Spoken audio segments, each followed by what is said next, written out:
Hi lovely peoples, ఈ రోజైతే మా ఇంట్లో నేను చేసిన స్పెషల్ అయితే చూస్తున్నారు కదా. సో పెరుగన్నం అనమాట. లిటరల్లీ నాకు ఈ పెరుగన్నంకి మధ్య చాలా పెద్ద యుద్ధమే జరిగింది చిన్నప్పటి నుంచి. సో నేను అసలు చిన్నప్పటి నుంచి పాలతో చేసినవి, పెరుగుతో చేసినవి అస్సలు తినను అనమాట. అలాంటి నేను అట్ ప్రెసెంట్ 8 years నుంచి పెరుగు తినడం స్టార్ట్ చేశాను.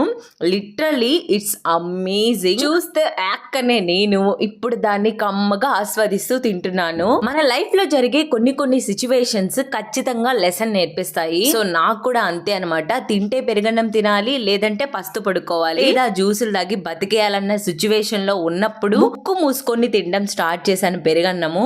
ఆ తర్వాత ఇప్పటికీ కూడా నేను సాల్ట్ వర్షనే పెరుగుని తింటాను. సో స్వీట్ వర్షన్ లో అయితే నేను పెరుగు తినలేను అనమాట. అదనమాట సంగతి. నాకు పెరుగుకు మధ్య రిలేషన్. పెరుగుతో మామిడి పండు తినడం మీలో ఎంతమందికి ఇష్టం? కామెంట్ చేసే